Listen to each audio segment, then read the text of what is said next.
Eran soldados profesionales al servicio de Roma, habituados a la violencia y la muerte. El centurión era un oficial experimentado que comandaba a una centuria de soldados.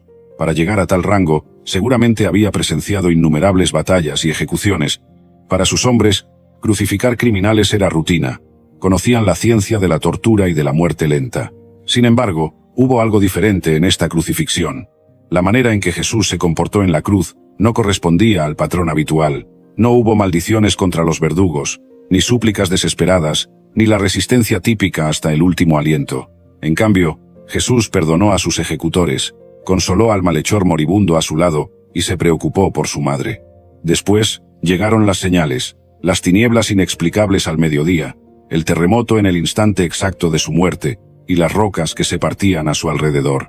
El centurión, al verlo todo, quedó profundamente impactado. Los evangelios registran su confesión. Verdaderamente este hombre era hijo de Dios, según Marcos, y verdaderamente este hombre era justo, según Lucas. No fueron comentarios casuales, sino declaraciones que contradecían directamente la acusación oficial por la que Jesús había sido ejecutado. Para un oficial romano, expresarse de esta manera era sorprendente. Los romanos rendían culto al emperador como divino, y reconocer la divinidad de un criminal judío ajusticiado casi equivalía a traición. El Evangelio de Mateo menciona que no solo el centurión, sino también los otros soldados que custodiaban a Jesús, al ver el terremoto y todo lo que sucedía, se llenaron de temor y dijeron: verdaderamente este era Hijo de Dios. Después de la resurrección de Jesús, al tercer día, ocurrió en las calles de Jerusalén uno de los sucesos más extraordinarios y menos comentados de la narrativa bíblica.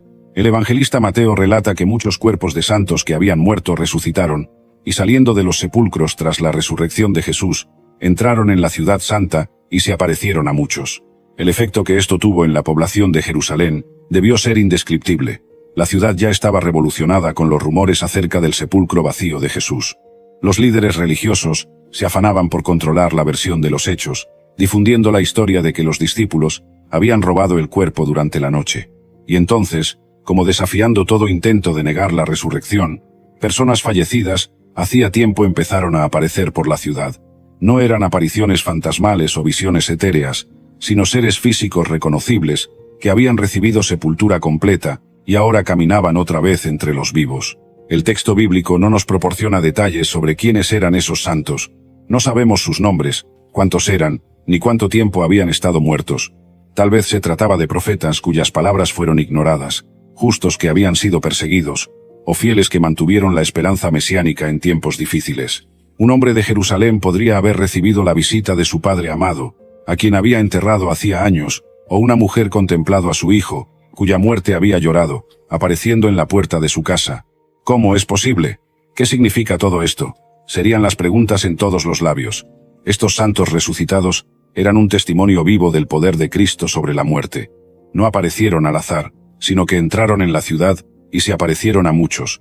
Su resurrección cumplía un propósito testimonial. Eran pruebas andantes de que había ocurrido algo sin precedentes. La barrera entre la vida y la muerte se había quebrado definitivamente. Mientras los eventos sobrenaturales se desarrollaban, volvamos la mirada al huerto donde yacía el cuerpo de Jesús.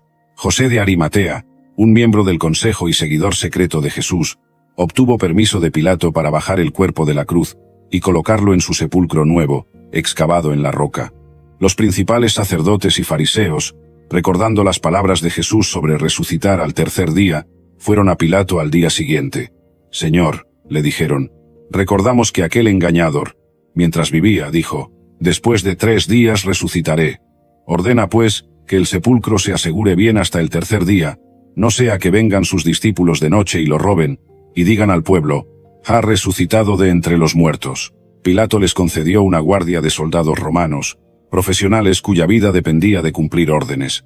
Para asegurar aún más la tumba, los sacerdotes sellaron la gran piedra que bloqueaba la entrada, posiblemente usando cuerdas tensadas sobre la piedra y fijadas con un sello oficial a ambos lados. Los guardias se apostaron allí, listos para una larga vigilancia.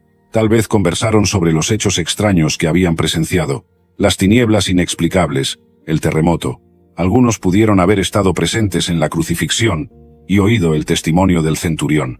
Lo que sucedió en la madrugada del tercer día fue tan asombroso que transformó para siempre la vida de estos hombres. Mateo registra que hubo un gran terremoto, pues un ángel del Señor descendió del cielo, quitó la piedra, y se sentó sobre ella.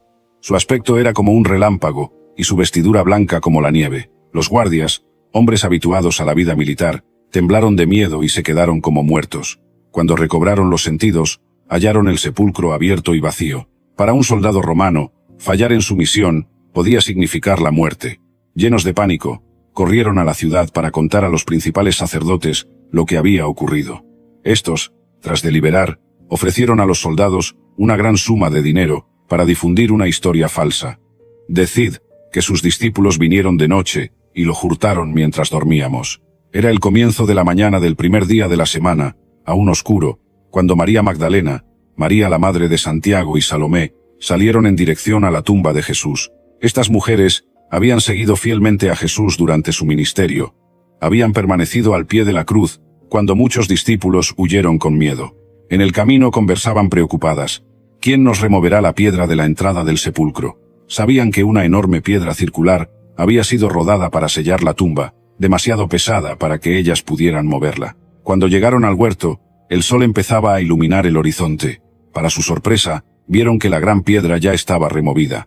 María Magdalena, pensando que el cuerpo había sido robado, corrió de inmediato a avisar a Pedro y a Juan. Las otras mujeres se acercaron al sepulcro. Al entrar, presenciaron algo que las llenó de terror y asombro al mismo tiempo. Un joven vestido de blanco estaba sentado a la derecha. «No se asusten», dijo. «Buscan a Jesús el Nazareno que fue crucificado. Él ha resucitado. No está aquí. Miren el lugar donde lo pusieron». Las mujeres salieron deprisa, temblando de miedo.